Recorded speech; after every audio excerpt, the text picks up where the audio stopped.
Coming up on this episode of Up for Debate, we're talking TV commercials. From the wild and wacky to the memorable and catchy, we're sharing some of our favorites from the past on this episode, so stick around.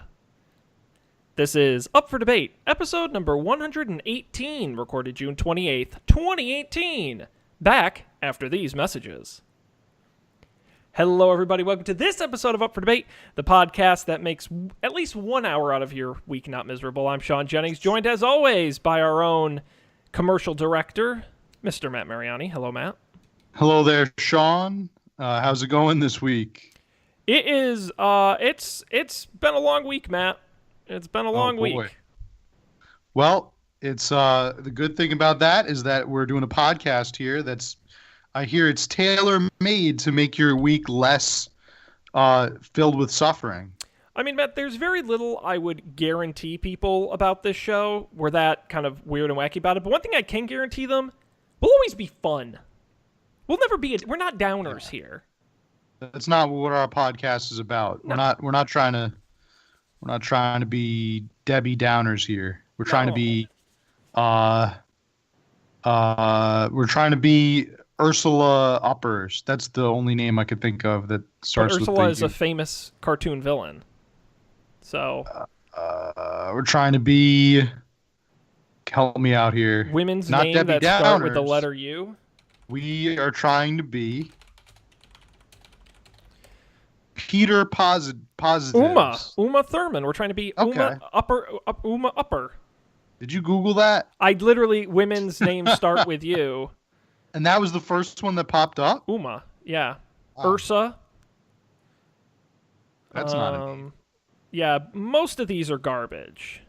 Yulani. Isn't that a constellation? Ursa Major and Ursa Minor? Unique. Great Bear, right? And Little Bear. You can name a girl Unique, apparently.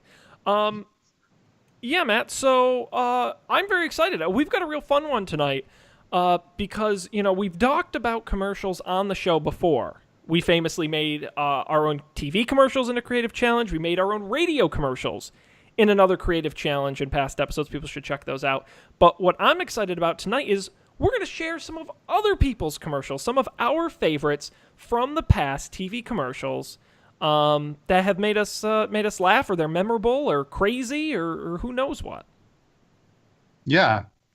I'm looking forward to this episode, but before we begin delving into the world of wacky commercials, Sean, I have a little bit of a surprise here. Okay.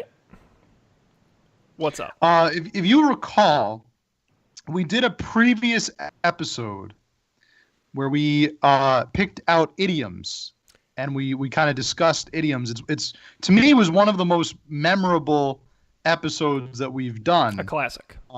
Indeed, a classic from this past season. And Sean, I have an idiom that I was thinking about on my drive home today, and I want to pose the question to you and to the audience members out there, our listeners of this podcast. Are you familiar with the idiom to take something with a grain of salt? Yes, quite familiar. Yes, alternatively, a pinch of salt. I use that one all the time. Are you familiar with that one? All the time. Okay. Do you know where that idiom comes from? Oh, boy, Matt, do I? No, of course, everyone knows take it with a grain of salt comes from an old, it's a late 1800s phrases when restaurants started becoming more commonplace in society. And what people would do is the chefs, obviously they weren't used to cooking in restaurants. Restaurants haven't been around forever, They were invented about that time. And chefs didn't know to season the food. And so what they would say to the waiters and the waitresses when they took the food to the tables is they would say, take the food with a grain of salt. Put it on the food, make it taste better, because the chefs didn't season the food. And in the case of customers complaining, they would say, take it with a grain of salt. And because and they still say it in restaurants today, that's probably where you've heard it. And that's why it's become so commonplace. Yeah.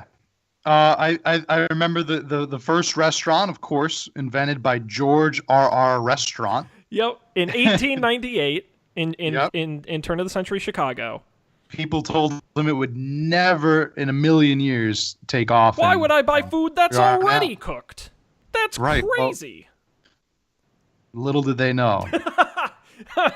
and that's why 90% of the restaurants are owned by the restaurant family. Restaurateurs, they're called. Restaurateurs. Yes. Who live on in George R. R. Restaurant's legacy even today. No, the historical phrase "to take something with a grain of salt" originated in the works of Pliny the Elder, which is an ancient Roman poet, author, philosopher. What he said in one of his works, Naturalis Historia, he said that he actually described that the grain of salt was a popular antidote for poison. If somebody was poisoned, they would take one of the ingredients to the antidote, to the remedy, was a grain of salt.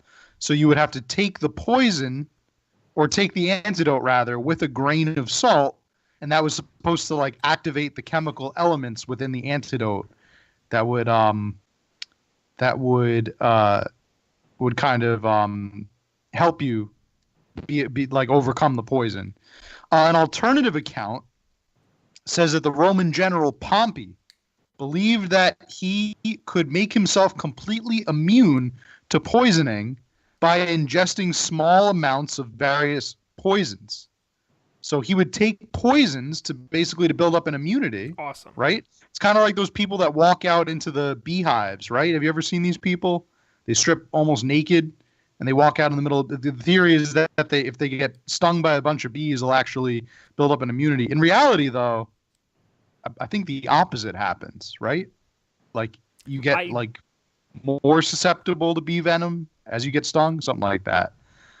So Pompey would take the salt with the poison in order to help him digest it, in order to help him swallow it, to prevent his body from just kind of throwing it back up. Which was ironic because he famously died of salt poisoning. No, he was actually beheaded, which is a lot more disturbing. Can't build up immunity against that, can you, Matt?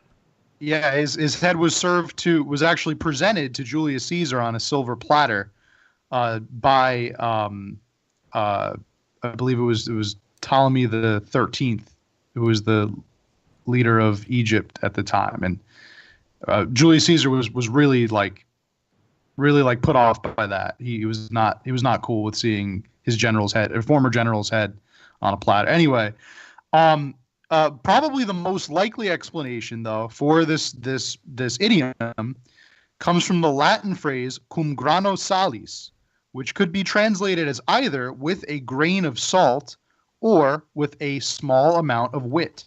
Oh, okay. I like that. Salis is Latin for both salt and wit. So, you know what this take it with a pinch of salt. But that's your explanation. Well, you know what this kind of reminds me of something I don't often think about, which is before guns were invented, people had to get really creative when killing people. It wasn't so easy. You really had to kind of go out of your way to do, like, how many people are poisoned anymore? No one poisons people anymore. They just shoot them, But back in those days... Yeah, unless you're a KGB agent, but, I mean, a former KGB agent. Yeah, in those rare fancy cases. But wow, Matt, what a fantastic idiom. Indeed. Thank you for sharing. I think my story was a little bit better, but yours is certainly more plausible. Yes, we all do remember we fondly remember the tales of George R. R. Restaurant. Yeah, yes, exactly. When will he come out with his new restaurant? We've been waiting forever. The suspense is killing us. We're never going to get that restaurant. Nope. That's actually, and if people want to hear more about idioms, what was the episode title? Idioms for Idiots was the episode. Go check that out at upfordebate.tv. It was a real fun one. I'm really glad we did that. That was a hoot. Now Matt, as mentioned, TV commercials, some of our favorites. The great thing, most people forget about television. They think television, it's a great place to tell stories, prestige television. No, television sells ads, all right? The content is just there to get you to watch, so you watch the ads, all right? Television is an ad delivery medium. And boy, have we seen a lot of great ads over the years, Matt. Do you have an ad you want to start with, or should I pick one off on my list? There's just tons and tons of great ads. One of my favorite ads of all time is the classic "Time to Make the Donuts" ad. Yeah, so Dunkin' Donuts famously. Yes, one of the iconic Dunkin' Donuts, and it was a long-standing advertisement too. Just kind of presented this guy going. He woke up, went through his day-to-day routine, and he said, "It's time to make the donuts." Yeah, Fred the Baker, portrayed by actor Michael Vale, starred in these commercials from 1981 to 1997. If you can believe it. It was named one of the 5 best TV commercials of the 1980s by the Television Bureau of Advertising. And they officially retired the character, including a parade in the city of Boston on September 22nd, 1997. He passed away in 2005. It's really nice that he was recognized for his service, making donuts for the people. And I'm sure that's exactly what he wanted to be remembered for. Yeah, Matt, why don't we go ahead and this episode's partly going to be fun for the folks out there, because whether you're listening on audio or video, we're going to be playing some of these commercials throughout the episode. Let's go ahead and take a look at one of the classic Time to Make the Donuts ads. Time to make the donuts. Dunkin' Donuts are always fresh. I made the donuts. We make them at least twice every day. Time to make the donuts. Not a few kinds, like supermarket. Made the donuts. Time to make the donuts. But up to 52 varieties. The donuts. Time to make the donuts. I made the donuts. Dunkin' Donuts, up to 52 varieties, fresh day and night. No supermarket can say that. Yeah, Matt, he kind of comes off like a lunatic in that commercial a little bit, like a man driven to the brink of insanity by constantly making donuts. I didn't want to give it away, but that last bit when he opens the door and he's on the other side of it. Yep, while we're talking, I'll put up another about one that. Here. This is such a classic. But classic ad. Yeah, he really is I think deep down in his core, this man is a workaholic. Just kind of has basically replaced his joie de vivre with work. His entire purpose, his purpose in life is just working for this company that probably completely devalues him as a person. Yeah, absolutely. I think his wife is thinking about leaving him because she may have already left him. She didn't really seem she didn't convince me that she was the most loving in that commercial. She just kind of gave him his hat. Yep. Sent him on his way while she waits for the milkman to arrive. Oh, here's a great one for Dunkin' Donuts cereal. One of their I don't know why that didn't stick around, but a cereal made of mini donuts. That sounds like a really great idea. It really does. We have Cookie Crisp. I don't know why we can't have Dunkin' Donuts cereal. Yeah, it's a good question. I don't know why this was so short-lived. Yeah, it reminds me of the Oreo O's. You remember Oreo O's? Which are still a thing. They are. Yeah. Yeah, they are still. Yeah, the other thing I think you notice in these ads is just how much better the donuts looked back then. Like, not that I'm going to hate on Dunkin' Donuts today, but goddamn, if the donuts didn't look way better back in those days, bigger, fluffier, more frosting, how times have changed. Indeed. But to borrow an idiom, you may have to take that with a grain of salt because this is still a commercial, and I know they do really wacky. They do real wacky stuff with the effects of food in commercials, like, making it look appealing and appetizing and painting it. Basically, everything is crafted with wood and paint, plastics, designed to look a certain way. one of the most famous examples of that is in cereal commercials. Instead of milk, they use glue, white glue, because it looks more appetizing than milk. That's horrifying. Yes, it is. That it actually. Wow.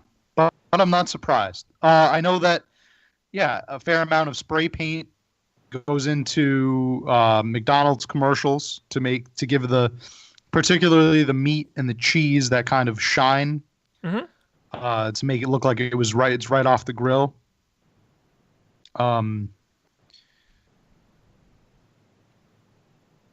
And yeah, there's a very fascinating process that goes into making food commercials and making things look appealing. Because they're rarely not.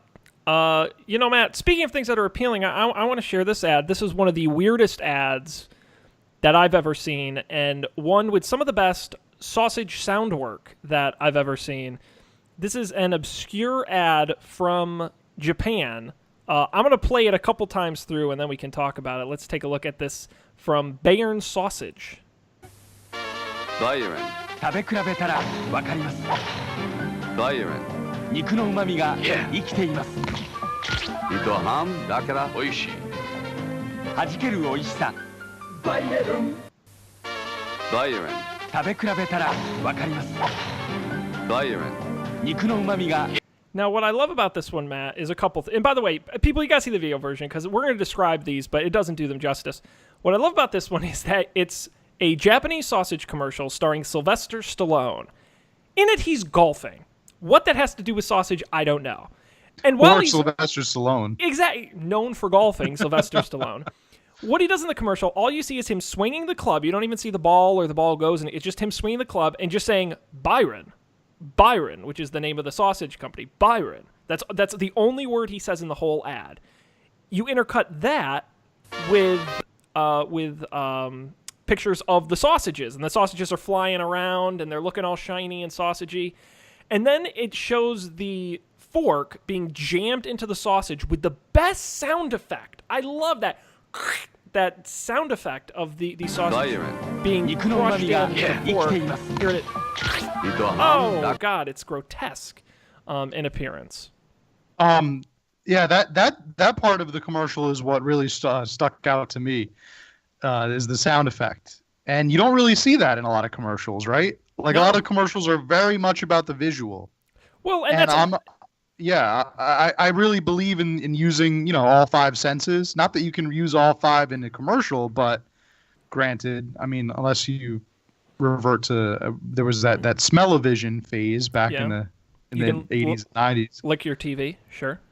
But the sound is really when you think of commercials today, the appeal is, I feel like 80% of the time is the visual, and then like that rare 20% is when you get the audio overlay that they're and this one is really very much appealing to both sight and sound, but it's good to see a well-made example of a commercial that caters to the audio, and that sound of that fork piercing the skin of the sausage makes the sausage that much more desirable. See, I disagree. I think the sound of the fork piercing the sausage is horrendous and sounds like some Foley sound effect of like a car accident or something, of just human flesh just being like oh, this is what it sounds like when you get stabbed. It's that like initial pop of it going through the outer skin and then the wet sound of the fork. It's just there's a reason why they don't play these types of sounds in normal commercials, because a crisp of a potato chip sounds really great. The sound of a fork being jabbed into a sausage does not sound appealing at all. Hey, it's so loud in the sound. I have to disagree with you there. I think it sounds great. Nope. I think that it made me want a sausage. That's for sure. Nope, and it comes out of nowhere. I wonder why other advertisers, like for sausages and for hot dogs, why they don't play up that sound effect more often. Because it's not that one in particular, but just the sound of like the Nathan's. You could have like the snap of the hot dog is a real snappy dog. The Ballpark Frank Doesn't have as much snap, but you could have like the crackling of it on a grill. A lot of the times with hot dog or sausage, all right, the sausage commercials, because they're more catered to your breakfast and stuff, usually features like a guy getting up for work or a lady getting up for work and throwing some sausages on the stove or on the like you can eat them on the go. They play up like the portability factor of it. And the hot dog ones almost always bring up baseball or some type of summer sport. Well, because no one wants to talk about what is a hot dog and what's in a hot dog and what do hot dogs look like and sound like. No one wants to talk about that. Well, you know what? I think it's about upsetting. time we had that conversation. As a country, Nope. we should sit down and have that conversation honestly and openly. Nope. What is in a hot dog? And let's let everybody know about it. There are lots of unappealing sounds. The sounds of a hot dog are one of them.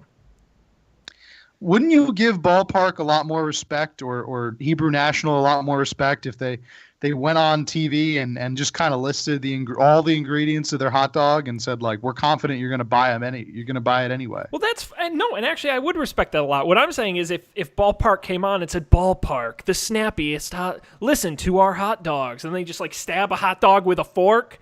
No, that's horrible. That doesn't make me want a hot dog. I want that audio. I want that little audio clip, and then every time you text me, I want it to play that audio clip of that little sausage being stabbed by a hot dog, by a fork. And hot dog stabbed by a the fork. thing about this ad is that it's not bad. It's not just bad enough that they play that sound, but the ad, you don't expect it because the ad starts off with Sylvester Stallone playing golf and saying, Byron, and then they stab the hot. It's so bizarre. That's Japanese commercials. I mean, we could do a whole episode on just God, yeah, weird Japanese commercials. yep. They go places. And this isn't even the only Sylvester Stallone Byron sausage ad. There's one where he's like in a black tie event, and I don't remember what he does in it, but he's like at a fancy party, getting excited about sausages. It's not normal. It's not normal at all. So. That's what you do when you're a big shot celebrity. I mean, if you've ever seen Lost in Translation, the Bill Murray film, when you're a big shot celebrity, that's what you do. You go to Japan and you shoot a bunch of nonsensical commercials. That's how you know you've made it. Yep. Harder to hide these days with the internet, that's for sure. Now, Matt, do you have another ad you'd like to pitch out to us? Sure. I want to go for a let me think. One of my other favorite ads, and I think we have talked about this one many times on the show. It's the Sears air conditioner ad. Classic. Yeah. Classic. Yeah. Let's play a little clip of that here for the folks at home to see this. Here we go.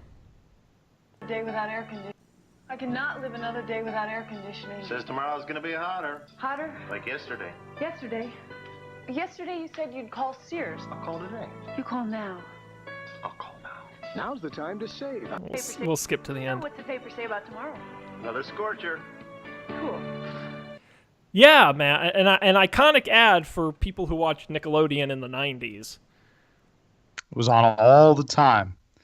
And I think the true genius of this ad is something that you mentioned in a previous show, off camera, off the air, when we were talking about this particular commercial. And you said the reason that they put it on Cartoon Network and Nickelodeon, the children's networks, is because parents used to actually pay attention to the things that their kids were watching, and more often than not also watch with them. So when they would see a commercial like that featuring a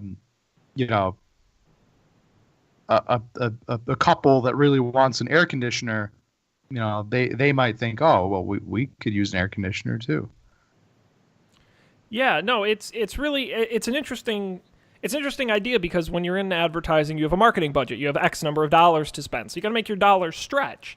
So that's why you can buy one Super Bowl commercial and spend all your money, or you can buy lots of smaller commercials on less watched channels and get more spread that way. And it's an interesting idea that they went to a children's channel where in the middle of the day, during the week, advertising is cheaper. It just is. I mean, today I think it's a little more expensive than it used to be back then, but it's cheaper and you can afford to run more ads for the same amount of money. And like you mentioned, like I mentioned, that back in those days the parents were watching with the kids. They really thought they could hit if they ran the ad enough, they could reach them. It's a really interesting idea. And by the way, if you watch kids channels now, you don't see this as much anymore. I mean, the advertising on kids networks are really focused on kids.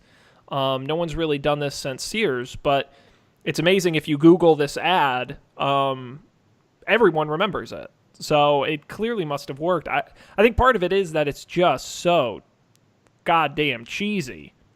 Looks like we got another Scorcher. Hotter?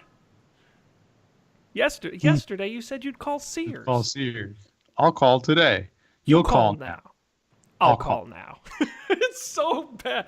It looks like tomorrow's gonna be hotter. Cool. You know, another like Scorcher. Another Scorcher. Cool. Cool. I mean, it's so lame, but it's very 90s. And it worked. It just goes to show an ad doesn't have to be good to be memorable. Yes. And I don't know how much of it has to do with the writing or how much of it has to do with the frequency at which this this commercial was on for years, often, like very frequently. Oh, yeah. Kind of drilled into our collective minds as a generation. Absolutely. And that's just what I like about that commercial is it really does take you back to a place in time. Indeed. Cool. Matt, I've got another one here for us. This is one of my personal favorites. With one of the catchiest jingles. A lot of my favorites have jingles, big jingles, because I love the musical elements of commercials, because in 30 seconds I got to get you to remember something. This is a commercial from 1978, aired on local Chicago TV. Let's take a look at this place right now. Every day is Saturday night when you're looking right. Just pants. Just pants. We know you'll be satisfied when you step inside. Just pants. Just pants. Clothes for you in every range. Come in for a change. Just pants. Just pants. So that was a commercial for a store called Just Pants in the greater Chicagoland area from the 70s with that great, very catchy song and a lot of people in very 70s outfits kind of dancing around, lots of shots of butts. And I love the jingle from this one. Just Pants. It's great. It's so weird. It's weird. Why would they restore called Just Pants? And they apparently, I can't figure out whether or not they did only sell Just Pants because they show people wearing shirts and stuff in the ad. Yeah. I when I was watching this commercial, I have to look it up. I forgot to look it up earlier. Just Pants. Like, was that a brand? Was that a company? So they say at the end of the commercial, 44 locations in the Chicagoland area. In the Chicagoland area, yes, which I also had never heard that term before. Like, what is Chicagoland? Oh, Chicagoland is it's a term used to describe Chicago and the surrounding suburbs. They call it Chicagoland. I've never heard that. Okay. Yep. Okay. Now I'm familiar. Okay. Oh, here we go. Oh, this is great. So here's an article from 1998. It ran in the Waukegan News-Sun. Jerry Schultz appears to be a stubborn man. For 15 years, Schultz has been the owner and manager of Just Pants, a store specializing in jeans and accessories at the Lakehurst Mall. This is from 98. Once part of a national franchise, the store is now the only one left of its kind. The once popular chain fizzled as its rival, The Gap, became the Microsoft of casual clothing. That's terrible. It says Schultz was quoted as saying, "This is the lone remaining Just Pants. We're the last of the Mohicans." Wow. While you were telling that story, I was just thinking that Just Pants would be a great location name for like a sitcom, like not the name of the sitcom, but where the main character of a sitcom works. Like he owns a Just Pants. Like a Central Perk kind of, you know? Yeah. And like a recurring joke is a customer will come in and and ask him like, well, what do you guys sell here? Just pants? Yep, just pants. And then the audience will clap. And once in a while, they could have gotten like a famous celebrity to come in and be like a customer. Like George Clooney would walk in and be like, hey, you know what? You want a shirt too with that? Nope, just pants. Just pants. Would clap and like a presidential candidate. I could picture like Bill Clinton walking in there in the mid Bill '90s. Clinton, what are you doing here? Pants. I gotta get some pants for Hillary. Just Pants is filmed before a live studio audience. Yeah. Like, I don't know if it would be the name of the sitcom itself, but it is the perfect location for, I was thinking like a Central Perk or, where was do we ever know what's the place where, I guess Jerry Seinfeld's a stand-up comic, so he doesn't work in a plate. But if like Cheers, like the Cheers bar. Sure. You know, it's or the radio station somebody, where Frasier works. Sure, right. It's like a sitcom location. Yep. No, I love it. I work at the Just Pants. Yeah. I think Just Pants would be a great name for like in that 70s show type parody where it shows how ridiculous the 70s were, where they're like, what do you mean you have just pants? Yep. No, yeah. I love the idea of a store that sells Just Pants called Just Pants. I love the jingle and the commercial. Saturday night and we're going out. Just Pants. It's great. So and the people in this ad are bonkers. They are out of their damn minds because they're excited to start the party and they're like shaking and they're shimmying and there's lots of butts in the ad because they get really psyched about that. And they're like slapping their butts and they're putting on the pants. Now, do you think that they consulted the Bee Gees before they directly ripped off their song?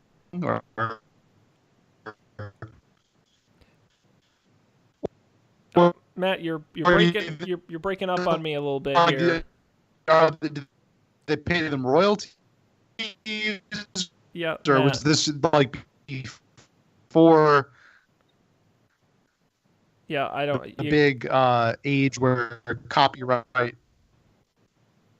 Oh, Matt, are you there?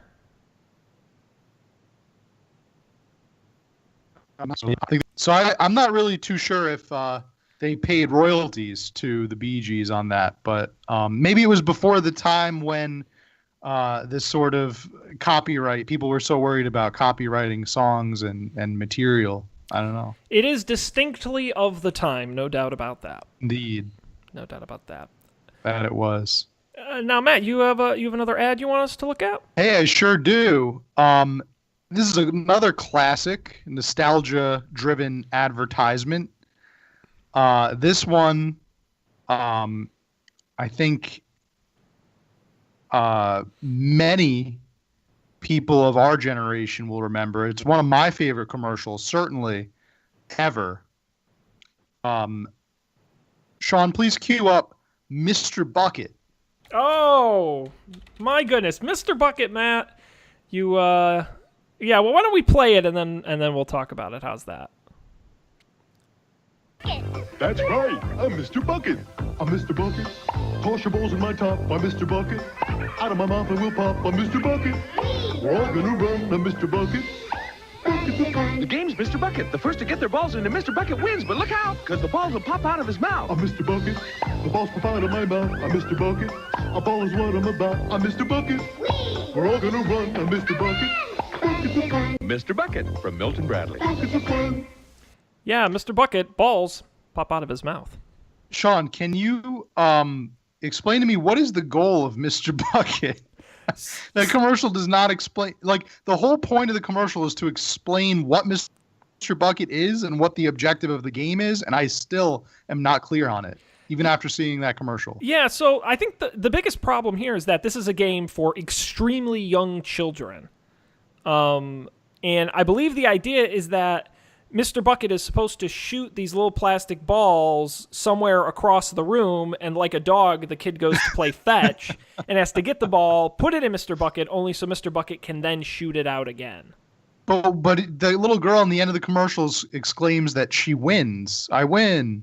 That How I do you don't win, understand. Mr. Bucket? That I don't understand. Is it on a timer? Or is it when you get all the balls and you put them back in him and he can't possibly spit any more out? All right, how about this? Does he surrender at that point? You vanquished him?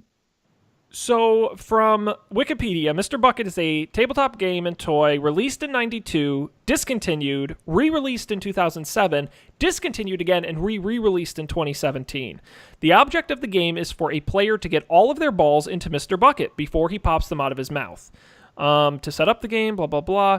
Okay, so to start the game, the balls are scattered across the floor. Each player chooses a shovel that corresponds to the ball color. To start the game, one player switches on Mr. Bucket. Players scoop up the balls that match their shovel's color and drop them into the top of Mr. Bucket. While the players collect their balls at regular intervals, Mr. Bucket spits them out. The winner is the first player to get all 3 of their balls in Mr. Bucket at the same time. So really what you're racing is how fast he can spit them out. So the balls start outside of Mr. Bucket. You got to get all 3 in before he can spit them out. Yeah, that makes sense. Did you ever own Mr. Bucket? Did you have a Mr. Bucket? I remember the commercial. I definitely remember the commercial. I don't think I did, but again, it's a toy for such a young age. Do you know anybody that owned a Mr. Bucket? I'm trying to make a point, by the way. And I think I'm helping you make your point. No, Matt, I don't. I don't think this was a very effective ad. This is a good example of a memorable ad that was not effective. Well, but that's what's... I don't know anybody that owned a Mr. Bucket. I certainly didn't own one, and I don't know what kind of it certainly didn't make a big cultural impact. Maybe just the commercial did. Well, that's probably why they discontinued it. You know, because people weren't... But they kept re-releasing it, Sean. They kept trying. And Milton Bradley continues to fail. Milton Bradley, yes. But we could do their checks. We could do a whole show just on game commercials, board game type commercials, because those had the best jingles for "Don't Wake Daddy," and the Mousetrap. It's a crazy action, a zany contraption. The fun is happening. It's Mousetrap. Remember that one? Yeah. I'm trying to think. Of course, there's the famous. Where? Here, diagonally. Pretty sneaky, sis. The old Connect 4 ad. What were some of the other ones of that time?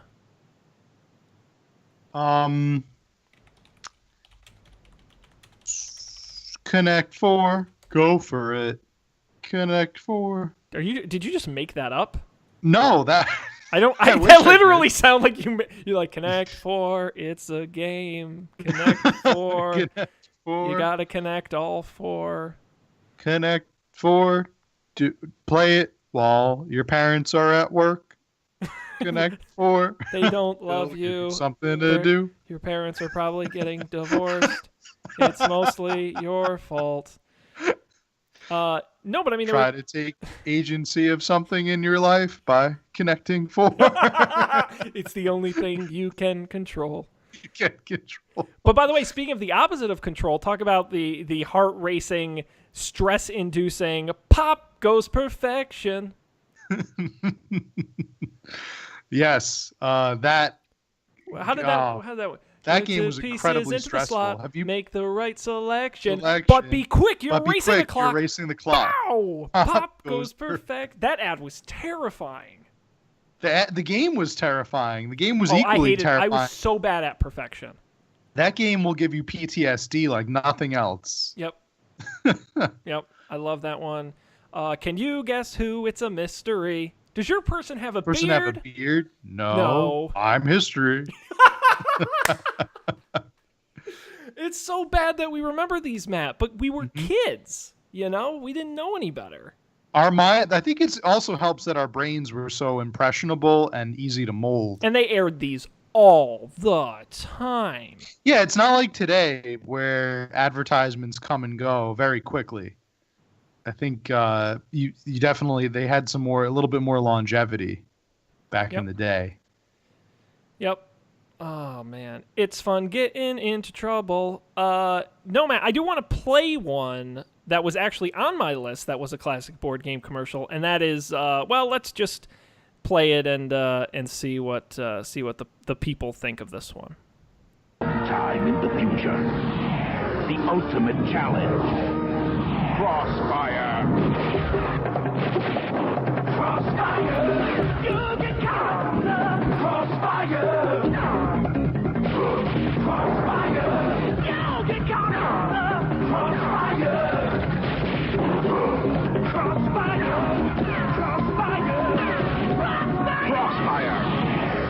Don't get caught up in it.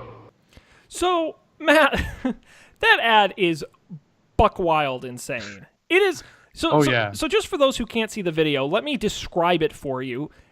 Enter an arena of chanting children that's on fire. Lightning being struck all around. Two young kids come flying in on these little game pieces, and they land on the flame-covered game board. And then they proceed to shoot marbles at each other in what appears to be the most boring game ever invented. But it's underlaid by the most extreme rock song. You'll get caught up in the crossfire. Crossfire! It's some metal band got paid on the weekend to record the Crossfire theme song. It's bonkers. It is indeed bonkers. One of the kids gets banished back to hell. What world is this game in? The world that the game is in, I don't know. It's some kind of really bizarre, almost dystopian future where, have you noticed, like they're in some kind of arena, almost like a Thunderdome style arena. I like to believe the two kids have to like fight to the death in order to escape, and like they're not allowed out unless like only the winner, like there can only be one kind of thing. Yeah, like given their involvement in the game, like it doesn't really seem like they're having fun as much as it seems like they acknowledge that this could be their end, and it very much is the end for that the kid that loses. He perishes. Yeah, he's never heard from again. Yes, he's vanquished to the other realm. It's crazy. Indeed. And I don't. Have you ever played Crossfire, Matt? I have not. No, I've never played. Yeah, Crossfire. I had the opportunity to play it once. Phenomenally lame. Phenomenally lame. You can't upsell it that hard and produce what is a very boring. It's like somehow less exciting than Hungry Hungry Hippos. They're in an eating race. I win. It looks like, just like Hungry Hungry Hippos, it looks like a game that will be fun for approximately 20 seconds. Yep.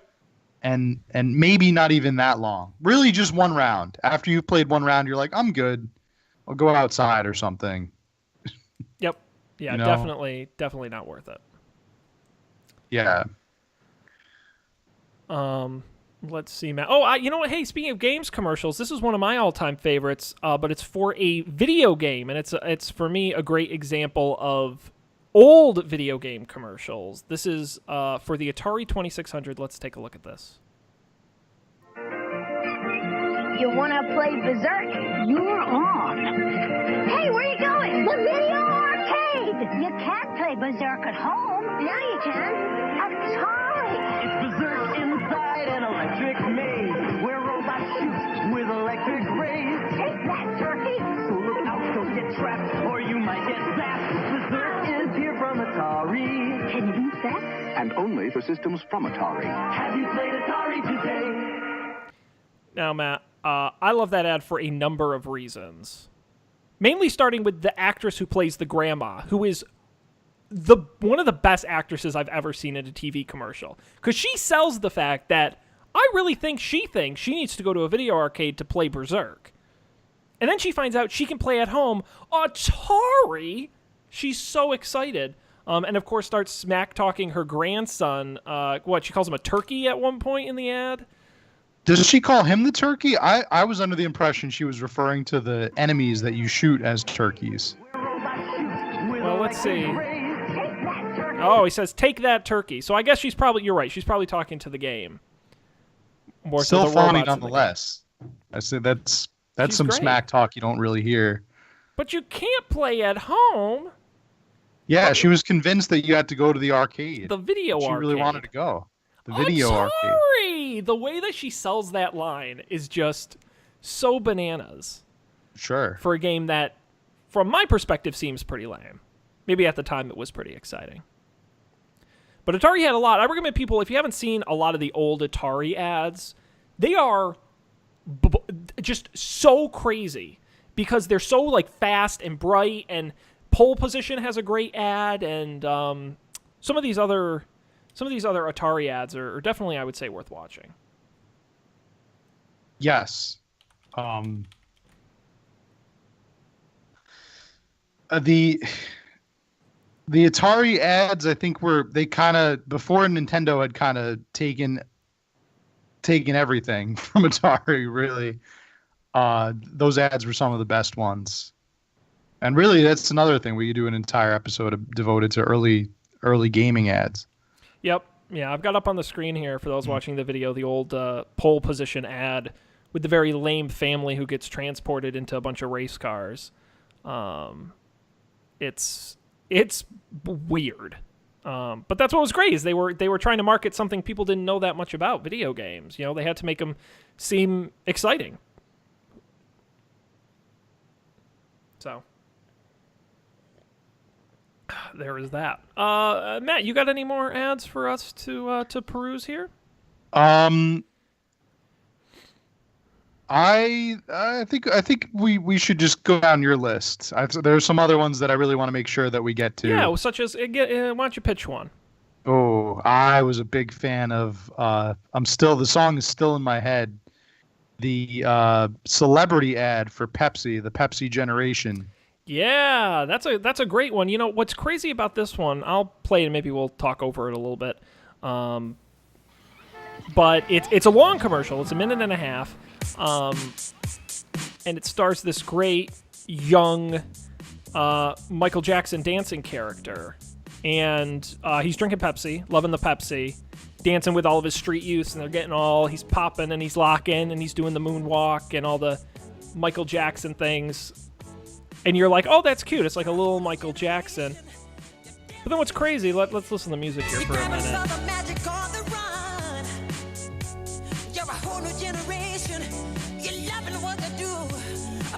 Oh, who's that guy with the fancy shoes?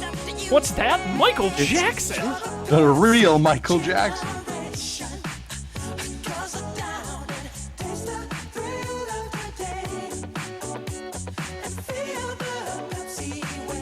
But what bothers me most about this, more than anything else, is the fact that he changed the goddamn lyrics to Billie Jean to be about Pepsi. Like there's no bigger sellout move in music. Like, I don't care if he promotes Pepsi, but you can't take your most, or one of your most iconic songs that's about something and make it about Pepsi. Like, as soon as I heard the music, I'm like, oh, he's going to perform Billie Jean and they're going to drink the Pepsi. He changes the lyrics. My mind was blown. I would have never guessed that. That was definitely a twist.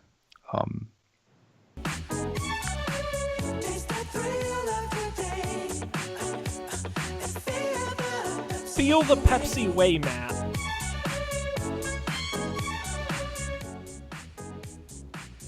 I think what's interesting about this commercial is that it kind of sets the tone for a line of Pepsi commercials that is still like continuing to this day. Like the idea that Pepsi is the fresh, new, the beverage of of a new generation, the beverage of young, cool people. That's been Pepsi's thing for a really long time. It's almost become a tradition to think of Pepsi as the cool drink. At least that's what they want you to think about, like their marketing. And you contrast that, okay, with their main rival, their chief rival, Coca-Cola, which wants you to think of that themselves as, Coca-Cola is the beverage of tradition. It's your grandpa's soda. It's your grandpa's cola. It's your great grandpa's cola. It's been here, and it's lasted like that. And it's still enjoyed by people today. I think that's a really interesting contrast. You can really see how Pepsi took that message, Coke's message of longevity, and twisted it on its head by saying, yeah, we've been here for a long time too, but we're also young and cool. We don't need to be your grandpa's soda. We're the soda of a new generation. Yeah, old man. It's kind of, this progressive idea. I find it very interesting. Well, never really thought about it before. Well, after Michael Jackson, here are just some of the other music acts that have endorsed Pepsi. The Spice Girls, Britney Spears, Beyonce, Jennifer Lopez, David Beckham, Christina Aguilera, Mariah Carey, Nicki Minaj, One Direction, Kendall Jenner. Not really a music act, but okay. So yeah, no, you're absolutely right. That it certainly is a young brand, and they use, Coke doesn't, to my knowledge, doesn't have a lot of spokespeople. Because back in the 80s, when Michael Jackson was doing Pepsi here, they had the great Max Headroom. They had Bill Cosby was a big new Coke. He started a lot of old Coke commercials. Then who else was speak? But I don't think Coke does a lot of spokespeople these days.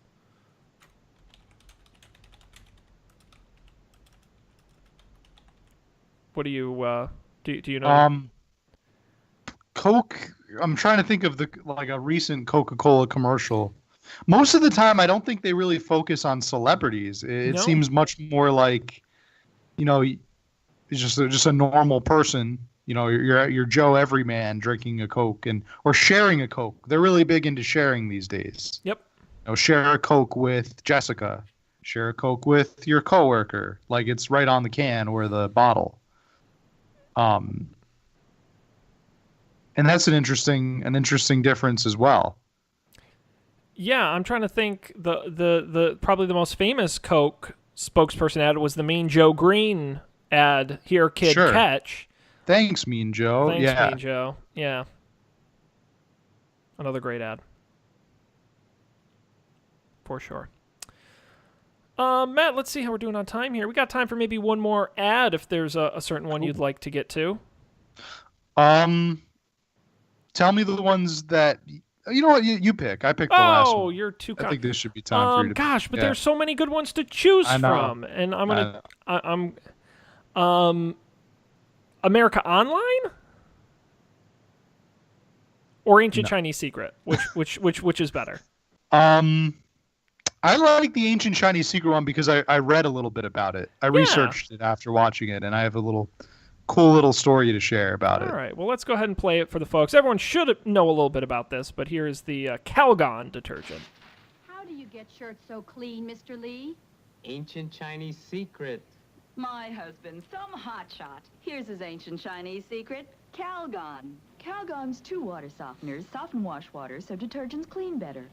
In hardest water, Calgon helps detergents get laundry up to 30% cleaner. We need more Calgon. Ancient Chinese Secret, huh?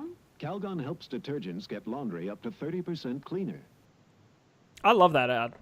What a fantastic ad. It's so concise and so clear. By the way, Calgon had 2 of the biggest ad slogans of its day with Ancient Chinese Secret, but also their famous Calgon, take me away. If you've ever seen those ads, where people would get frustrated by the laundry and Calgon would take them away.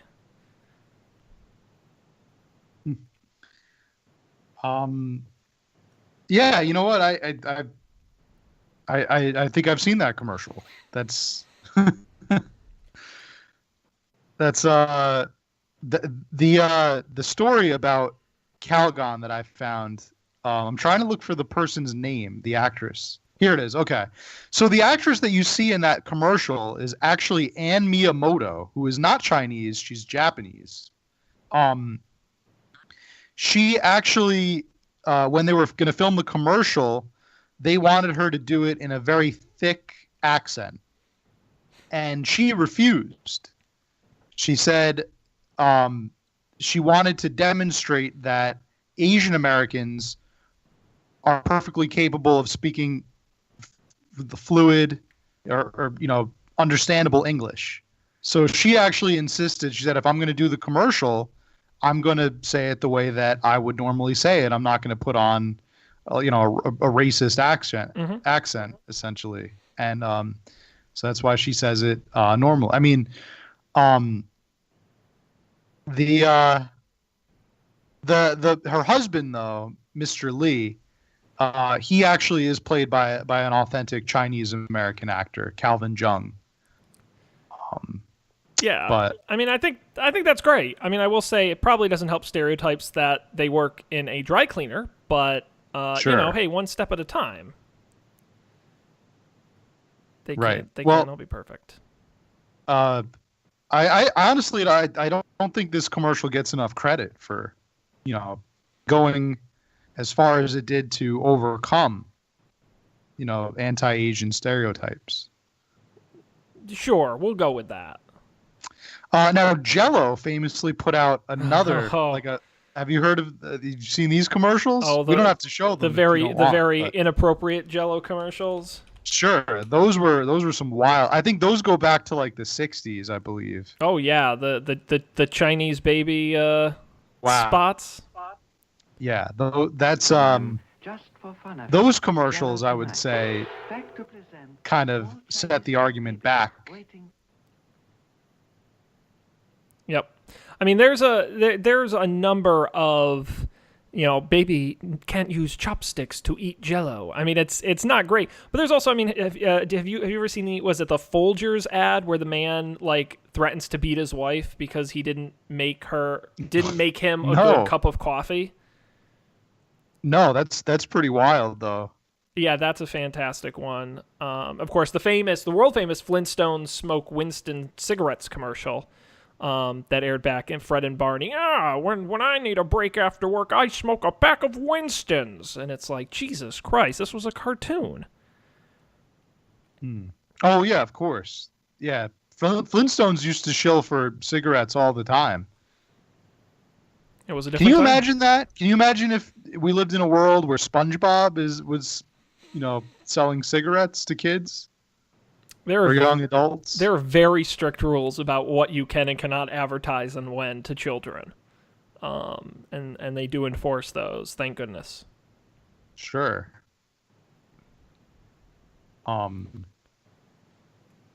Excellent. Yeah, the commercials, have been with us for a long time, and I think that they're very much entwined into our culture. In ways that we don't often think about. Like they can be a sign of the times that we live in. And I would really like to kind of explore that a little bit more.